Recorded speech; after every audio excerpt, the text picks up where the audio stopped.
they're like, well, the market's going down. I want to see when the bottom is. Well, no one never knows where the bottom is. You're you gonna never miss know.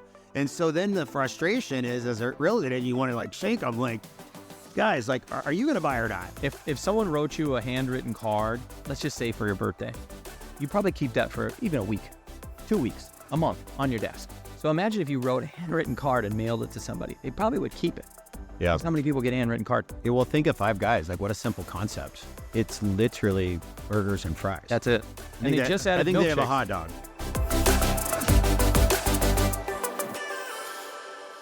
Kobe Sway here with Adam Briley. Another edition this week. Like always, we're talking about prospecting today. Yep. Which we've been talking about for a little while. As the market continues to change and churn, we want our agents to get more aggressive, to get out there. And sometimes it takes more work for the same or less amount pay.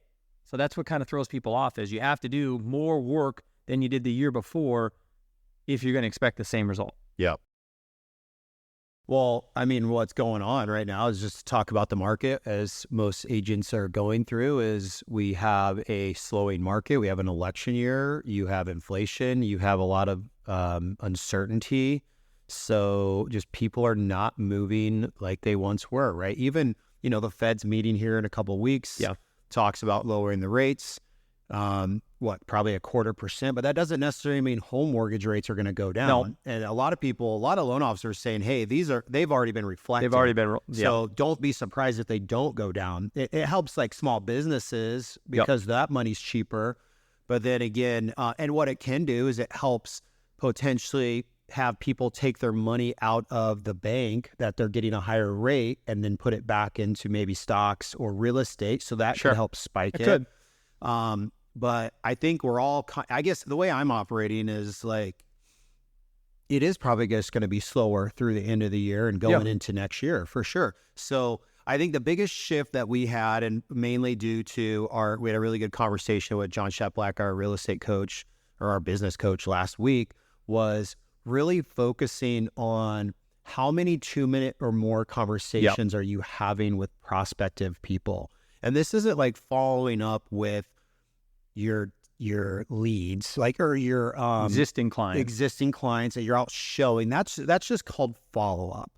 And again, I'm always surprised whether it's an agent on our team or another agent at a different brokerage, at our brokerage, in a different market, where they can't honestly say how they've committed to over 30 minutes a day of prospecting. And we're paid to prospect. Yeah. That's how you build your pipeline. Yeah, and so I think you're dealing with rejection's always a thing that everyone deals with. They struggle with it, especially if you are a new agent, or maybe you're a vet agent, you haven't had to prospect in a while. And you start to second guess yourself. Well, and then you start prospecting, you start getting rejected, you start getting down on yourself. Yeah. Right? And then it sidetracks you on continuously going forward with that. And you're already down. You're already down because you're not doing well or your business is slowing. Yeah, and it's just this horrible, vicious cycle that it just creates this bad momentum. And so again, we're shifting to, so what John said last week, which I thought was really interesting, is the teams that are, and they're real, and then the other thing too is the tracking of it. Is, so we use Follow Up Boss. So whatever CRM you're using, can you go in and look at what you did the previous week? How many phone conversations did you have? How many text messages did you send out? How many emails did you send out?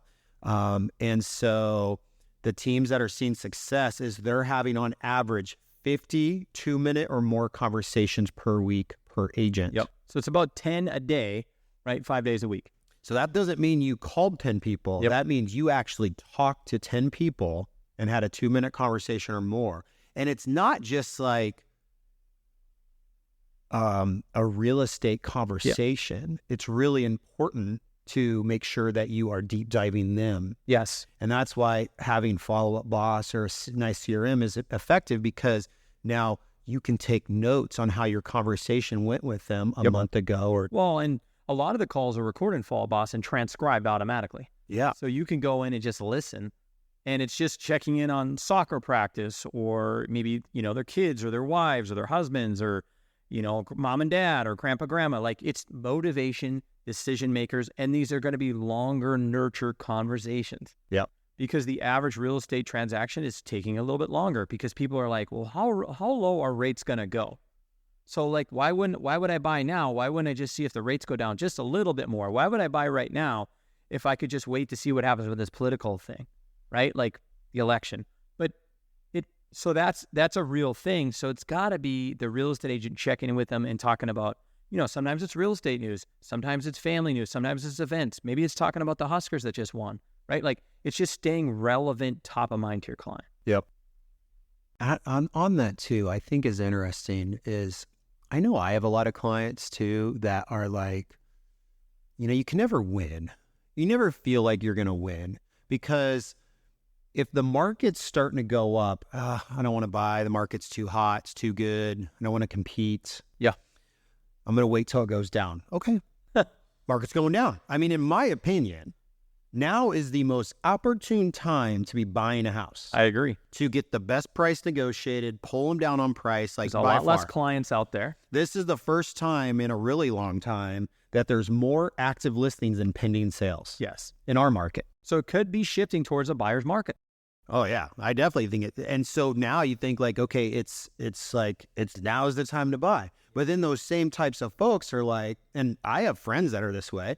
They're like, well, the market's going down. I want to see when the bottom is. Well, no one never knows where the bottom is. You're gonna never miss know. it. And so then the frustration is, as a realtor, and you want to like shake them, like, guys, like, are you going to buy or not? Like, do you want to buy or not? Like, but then it goes back to because you got to buy low and then sell high, which is impossible. Yeah, and so it's either if it's going up, I don't want to buy, I don't want to compete. Well, it's going down now. Now's the time you want to buy, right? Oh, it's going down. When's the bottom going to be? Like, how long is this going to last? Sort of thing. And it's like, well, you don't really know. No. But that's why it always goes back to you got to focus on the folks that have real life changing events. Yes, divorce. Their last kid went off to school. Maybe they had another kid, so now they need a bigger house. Just got married, like those relocation. things. Yeah, it's a family event, which is a normal real estate Absolutely. selling market. Yes, but I know agents are stressed because they're like, things aren't moving like they once were. I don't even have any showings on my listings, or I can't get a buyer to go out and look. I had an open house this weekend. No one stopped by. It's like, well, did you promote it? Did you door knock it? Did you do any social? Well, no, I just kind of waited. Yeah. Right. And it's like, I guess like we get paid to get rejected. Yes. And so I think the more we can like put in our head, like embrace the suck, embrace the rejection, like you get paid to get rejected. Like, yes. But guess what? It's an opportunity for you to go make 5,000, 6,000, 10,000, whatever your commission is on a transaction. Now you got to work for it. Yeah. But you have had a lot of rejections leading up to that transaction. Kind of like at bats in baseball, right? You go up to bat, you strike out a lot. You just have to hit the ball every once in a while and you'll be highly successful. It's the same thing in real estate. We just need more at bats. Yeah.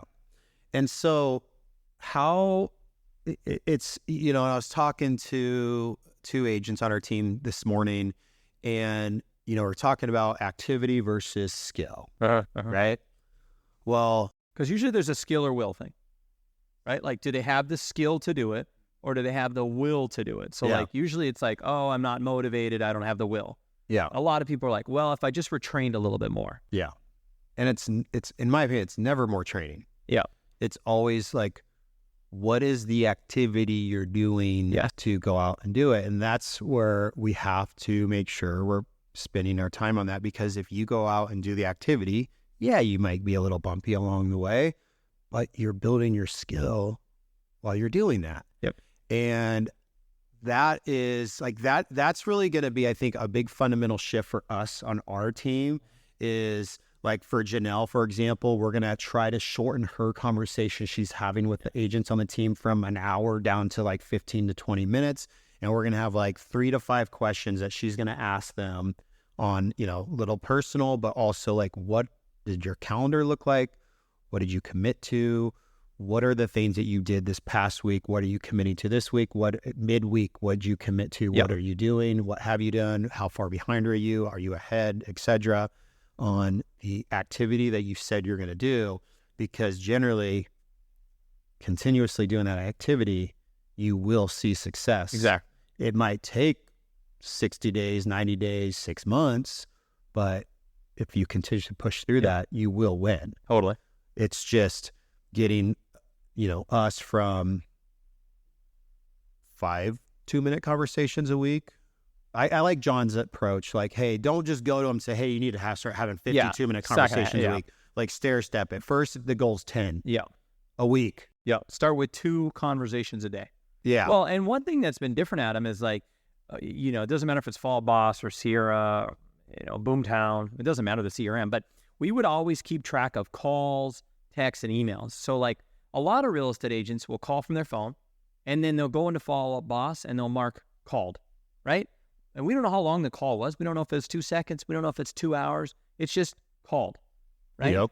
So that is a fundamental shift, is we want you to call out a Follow Up Boss, because if you're not calling out a Follow Up Boss, we won't know how long the conversation has had.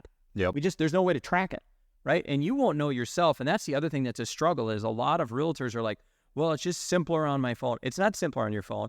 It's just, how long have you had your cell phone? Let's say they've had it for 15 years, 20 years. Okay, well, what do you do today to make calls? Well, I go to my phone book and I hit a call button. That's what you're trained to do. That's what your body's been doing, right? Like, that's the activity you've been doing. So now what the activity is, it's so simple on Follow Up Boss. You hit a section that says today's calls, and then you call those people. Mm-hmm. And then it automatically dials them. It automatically records it. It automatically transcribes it. And it automatically will set the next task / to do. It's just intimidating when you first start doing it initially. Yes. Like, most people get overwhelmed and they're like, Exactly. Well, and a lot of agents say, what do I say too? Like, I just called them 2 weeks ago. I just called them a month ago. Like, and that is an ongoing thing, is like, it can be about anything that's going on right now. It could be asking for referrals. Yeah. I know that you're not really in the market right now today. I know you said you wanted to kick it till next summer, but anybody else, like, you're having a baby right now. Who else in your friend group right now can you introduce me to? And I think you said it the other day or a couple weeks ago. Who can you introduce me to that will introduce me to the person? Yeah. Right? Going a layer deeper so they don't feel pressured to bring you somebody that's actually going to be buying or selling. Exactly. Someone that can maybe just help them get introduced to someone. Yeah. Yeah. So it's just like, well, why would I ask for something when I haven't gotten anything yet? And you have been providing service. You maybe have set them up with a mortgage lender. You might have gotten them certain percentages or rates. Maybe you helped them on an open house. Maybe you showed them some houses. Maybe you provide certain material. So you have done something. You haven't just called them and said, hey, do you want to buy a house today? Yep. Right? Like, we've done some education. So that's going to be a fundamental shift for our team.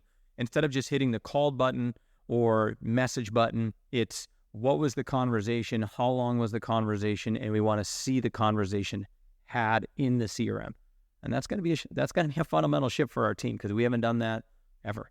Yeah. We really haven't. Yeah, it'll be very interesting. I actually see some people not being able to commit. Yeah. Which I think is good. You kind of got to weed through some of that stuff too. But, and again, we're talking on our team, but this goes for everyone that I'm hearing and talking to too. Because I was talking to their agent. He's just solo agent at our brokerage. But, I had kind of asked him, and he had to think about it. Like, I don't know if I ever really sat down in the last year and intentionally made outbound prospecting calls or did anything like that. The other thing I like that John said too, which was good, I think impactful, is having an email that goes out to your lead database once a week on something. It can be like the shiny penny house, like one cool house that you saw that got listed that you think is like a really good opportunity that you send out to everyone, even if it's not in their criteria. Yeah. It could just be like a market update, can give a interest update of what's going on, maybe talking about the Fed meeting here, how you think that might affect it. Just something to stay in front of them, I think is impactful too. It's all about just staying top of mind with your clients. Yeah. That's really what it is. It's just top of mind. So I think that stuck out. And I think it's smart to really think of like, let's just say a real estate transaction, or a client buys a property or sells a property. It starts there, but you got to work backwards. It's meeting them face to face, right? Like, and then it's showing them properties, and then it's having appointments. So the conversation is the first piece. The first piece is a conversation, and then it leads to an appointment face to face, and then it leads to showing properties or getting the property listed, right? Showcase ready. And then it's selling that house or finding them a house. So it's all about working backwards. So I'm excited in the direction that we're going in because it's going to be easier to keep an eye on, okay, who are the agents on the team that are putting in the work? We can see it. We don't have to call them and be like, hey, Timmy, did you do this today? Nope. Okay, hey, Tabby, did you do this today? Yep. Okay, now I know. Yeah. Like, it'll be easier to see visually. Yeah, and on that too, what do we call it? The 9-month backward slide. Yep. So we have a thing that we see on our team too. And we've had this for the 4 years I've been here. Yeah. And I'm sure you've had it before I got here. Yeah, we just didn't track it like we do now. So maybe it takes them 2-3 months to start getting some sales, and then some of them see like really good success, and then they have like 6 months of like really good success, And they get a little burnt. then they get burnt out. Or they take their first check and they go on vacation. That they feel like they forgot what they did Yep. They forgot about the activities. to get to where they were, and then they start getting busy, and then they're just processing their current files or current clients. Because it's new to them. They're like, oh man, I've never had 3 clients before. So this is a lot. So they have to go get client gifts, and they got to go meet with contractors, and they got to meet with the photographer. And it's a lot. The fun fluff stuff that is fun, but it's not paying your future bills. Exactly. Not the future bills, the current bills. I mean, I just had, not to stop you, but I had an agent who joined our team 2 weeks ago, maybe 3 at the most. They got their first sale on Sunday. Yeah. Okay, which is great. But you know what they said? That was easy. That's the worst thing in the world, because when an agent says that's easy, that's not good. Yeah. Because that's not how it works. You don't normally meet someone on a Saturday, they buy on a Sunday. Yeah. Okay? And we're talking like this was the second call this person has ever received. That's a scary thing. So that's also part of the backward slide is they have a lot of attention on us. You're meeting with them. I'm meeting with them. Adrian's meeting with them. Janelle's meeting with them. They're coming to all of our meetings because we have a ton of meetings the first 4 or 5 months. And then our meetings kind of drop off because we want them to be busy and not coming to the office. And we feel like 4 to 5 months is like release them into the wild, let them go. Yeah, we don't want to handhold them as much. Totally. For them, not exactly. Which we might need to start doing. So then what we might do is we might bring a ship back out, or we might have to bring a ship back out and save them a little bit because they're drowning out there. Yeah. Right? Essentially. But the backward slide is definitely, like you said, they forgot about the habits, they cash some of their checks, they get overwhelmed, they get busy, and then they just go back to, oh, shoot. I mean, we've had some agents that are like, well, I'm going to change my price point. I'm only working high end. I'm only going to work this neighborhood. I'm only going to, and they start to forget, like 3-4 months ago, they drove an hour and a half to show houses. And now they don't even want to drive 10 minutes. Yeah. It just doesn't make sense. Yeah, they start getting real selective. Yeah, backward slide, that's a real thing. Yep. And we've got some trainings in mind. Nothing's concrete set up, but we have some targeted trainings that we want to start trying with the agents. yeah, but none of it's like crazy. It's just like simple stuff that we're going to just... Rejection, how to get better at listings, prospecting, looking at like owning the day in the first 3 hours, right? Like John's schedule. Some of those things like for sale by owners or expired listings, or some of those more difficult things to get them outside of their element because they just need to get some sales, and now they have some sales, so they're not desperate. Now they have a little more time. Yeah.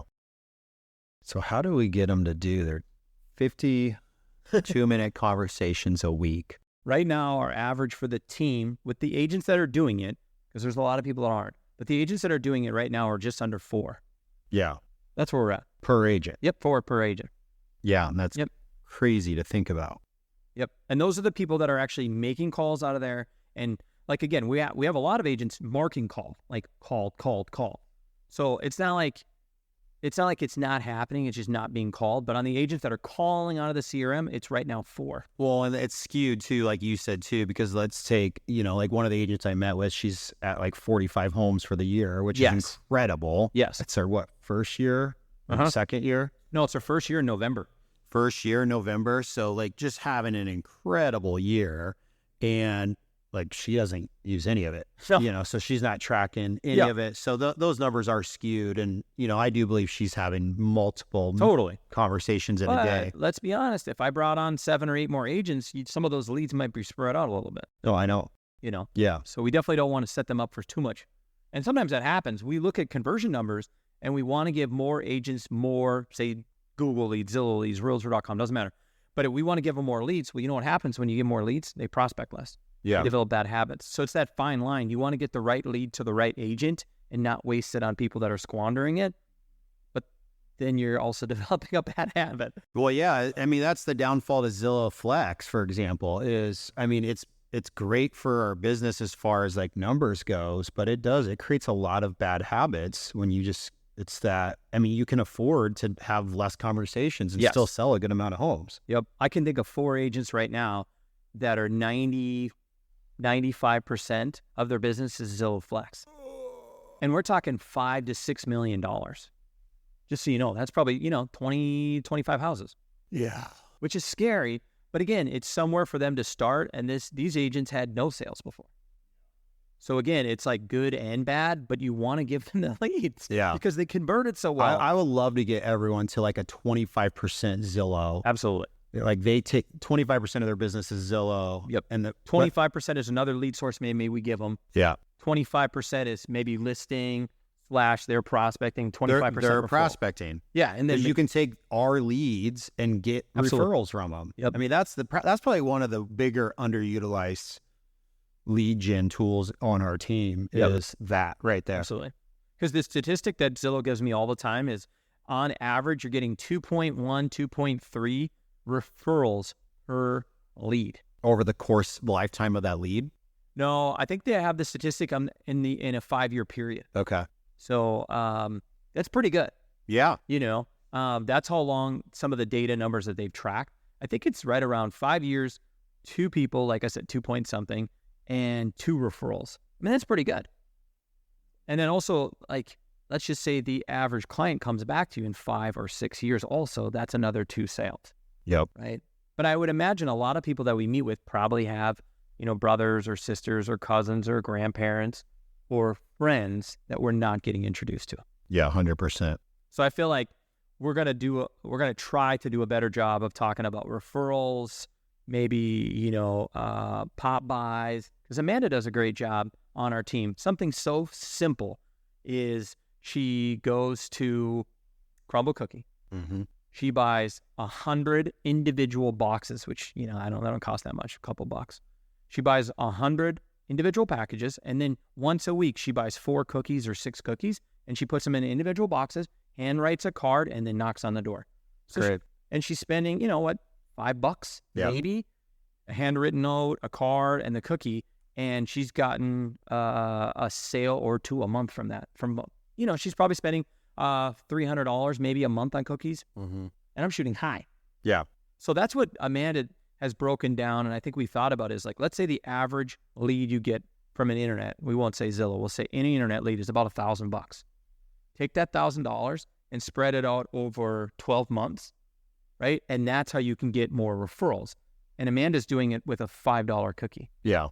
So she's not spending $1,000 on a client. She's spending maybe $200, yeah, right? Because she's got other things that are more expensive too. But yeah. Well, and on that too, I remember I went and bought like 200 $5 Starbucks gift cards, sure. Sent them out. And I didn't put in the letter, give me a referral. All I said was, hey, I hope you enjoy a pink cake pop on me. Yep. Or my favorite, a pink cake pop. And cake pops are about $5 now, so that's about right. Yeah, well, yeah. And I mean, the last time I had done that, like, I probably got like 5 or 6 referrals come off of that. Yeah. It's just super simple, just a touch. You don't have to overthink it. I feel like that's what we do as realtors, as a team.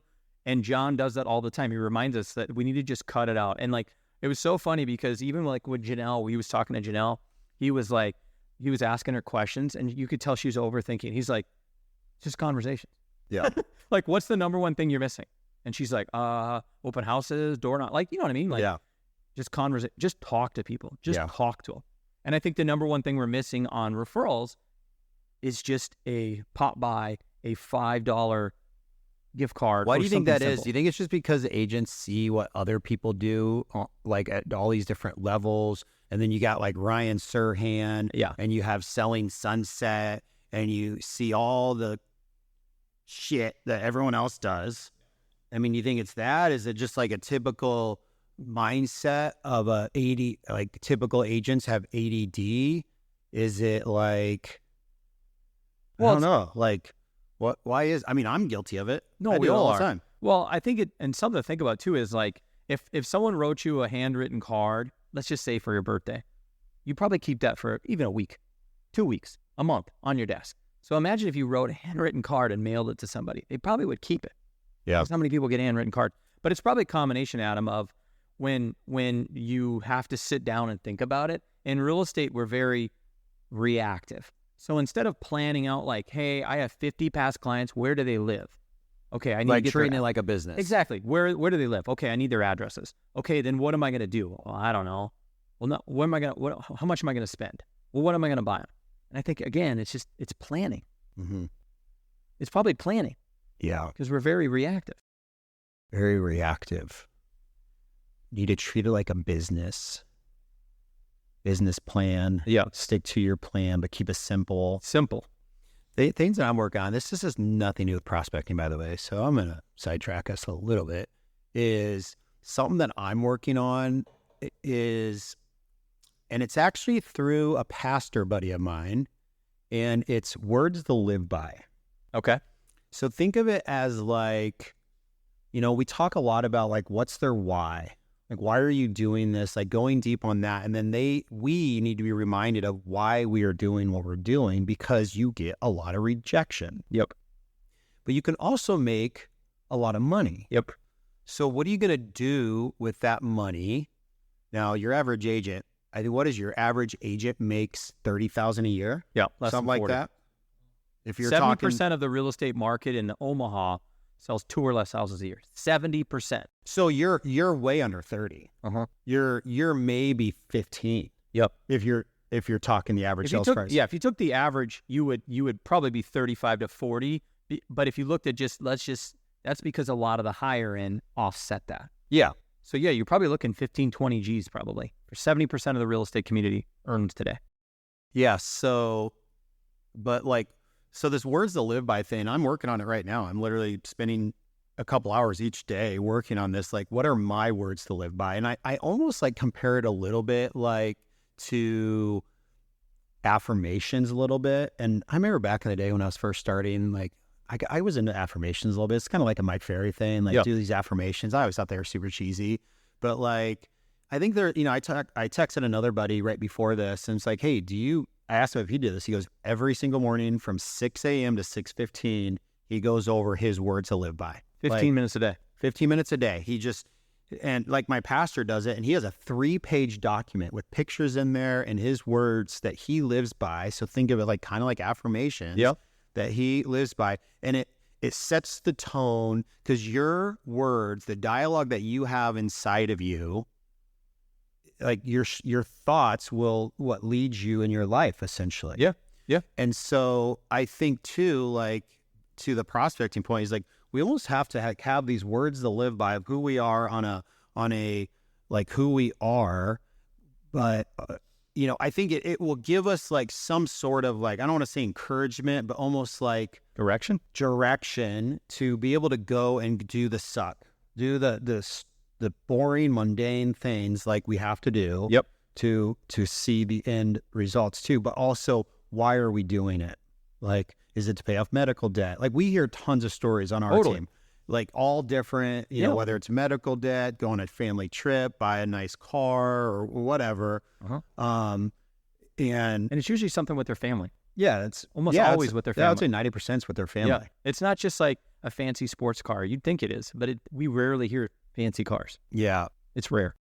We'll go deeper on the words to live by once I get mine done. And because I do think it would help a lot of people really, because I think we get so busy, and that's also the bad thing is we have these phones and it's like a curse for us. It's a blessing, but it's a curse at the same time. Because we're always connected, but we're not connected.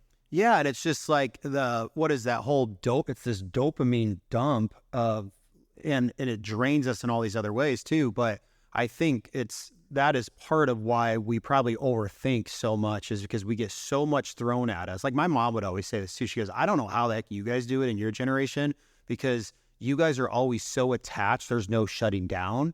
And so we get distracted of why we're here, what we're doing, our purpose, and, our words to live by, which then would affect you on your daily task of, you're running in circles. You're in this negative vacuum of like, just you're in this vacuum of repeating the same bad habits on a daily basis too. So I think really figuring out like, what are your words to live by, and what's your why to help you do the boring, mundane things on a daily thing. But like, I think that's the other cool thing about sales is everything could get cookbooked backwards. Yes. What do you want to make? Or what do you want to do with your money? What are you going to do? Pay off debt, go on a family vacation, whatever. So what is that money?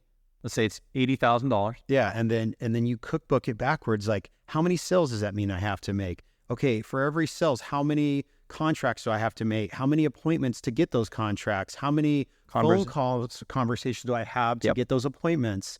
And then how many dials do I have to make to have those conversations? I mean, you can literally get back to the ridiculous, just daily, keep it simple, mundane thing. But I think we all get too distracted of that. Yeah. And I'm guilty of that too, big time, for sure. So I'm actually rewiring myself, or attempting to go back to simplifying it. And so think of like you and I, like we have a mortgage company, we have an insurance company, we have a title company, we have all these ancillary things where same concept, going around with their head cut off, and then certain things will sometimes suffer if we're not spending some amount of time working on building those things. Same thing goes with prospecting. You don't just set it and forget it. Yeah, totally. You don't just leave it behind. So I think it's also too like figuring out like your deep why. And the funny thing is too, is like there's a ton of awesome resources out on that stuff. And like I've even like used ChatGPT a little bit, like, hey, here's me, here's what I think I'm about. Can you help me get down to who I am? And it does help. It has helped. But I think it helps give clarity of like the mundane thing you got to do. Totally.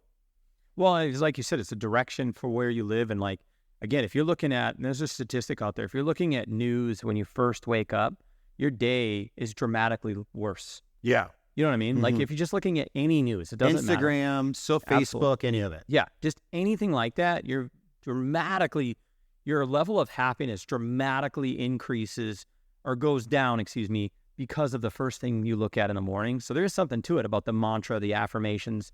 And there's definitely something to it. You know, I've been listening to a ton, which I think I sent you, I don't know, a couple weeks ago or a month ago. I've been listening to a lot of founders or business owners of like how they started their business. Those are good. Yeah.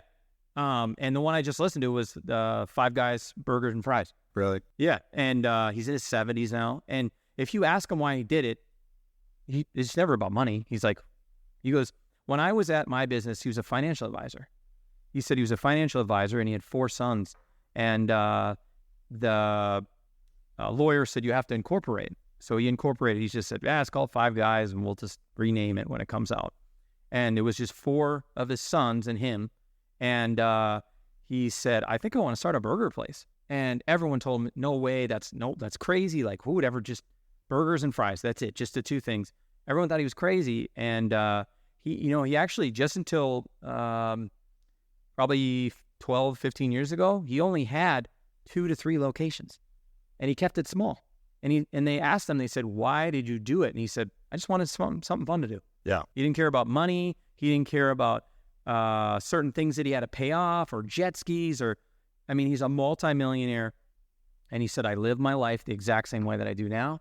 And my why was the only reason I did it is because I wanted a place for my kids to work.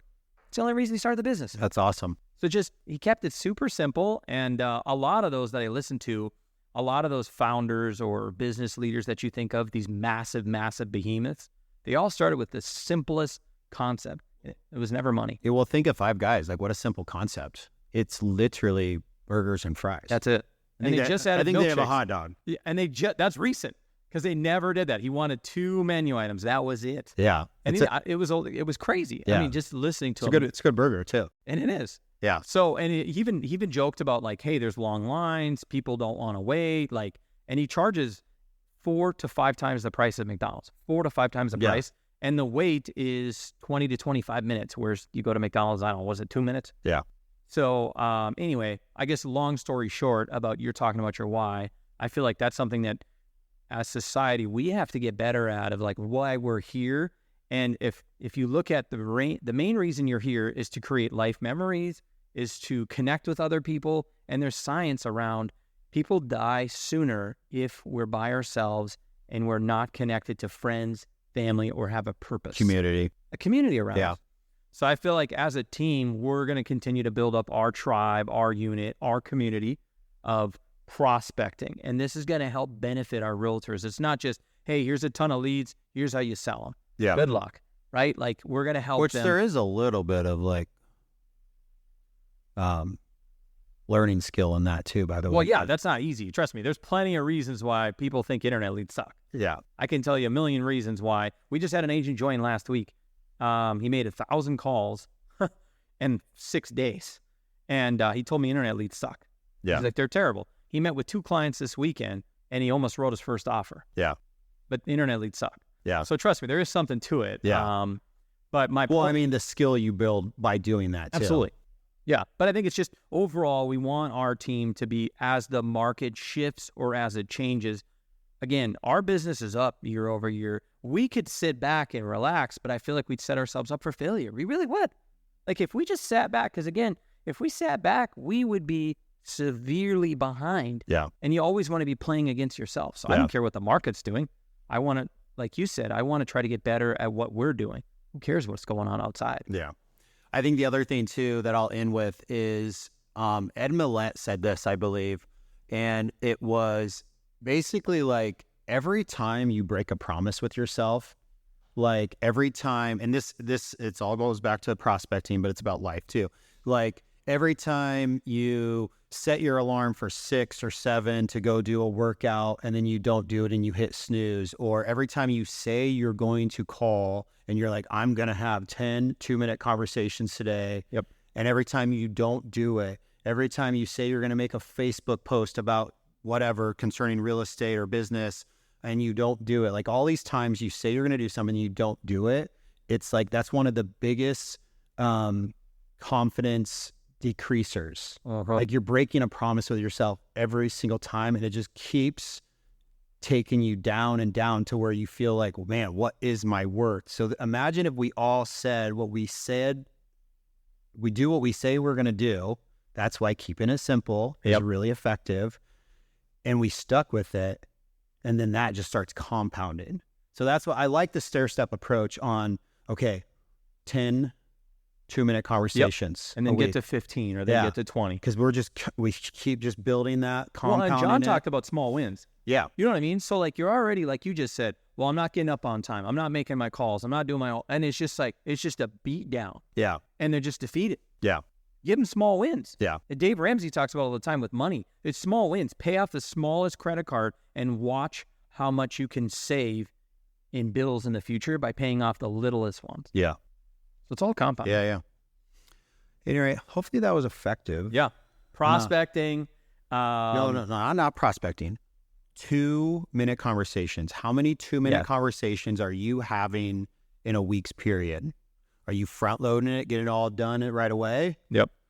Are you waiting until last minute, which is what most people do? Yep. That's why the mid check-in is huge. Yeah. Oh, that's our thing. Yeah. Mid check-in. And that's why prospecting, like I was going to say, is prospecting isn't checking in with my clients. Prospecting isn't sending an email. Prospecting isn't just work. It's calling out of the pawn leads. It's calling forced buyers. It's calling expireds. It's calling your database sphere of influence for referrals. Yep. It's reaching out to people that you're not talking to on a daily basis. Yep. It's really what it is. It's so simple. We overcomplicate it. I know. Why? Like the podcast. Yeah. Why? It's simple. Yeah. Why? I don't know. Anyway, thanks, guys. Thanks, everybody.